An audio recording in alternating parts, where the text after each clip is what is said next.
আমরা সবাই তালি দিয়ে এই ভজনটি করব।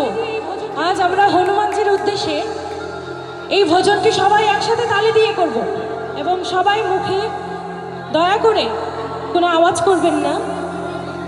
আমরা হাত দিয়ে তালি দিয়ে প্রভুর সেবা করব আজকে। হে দুঃখ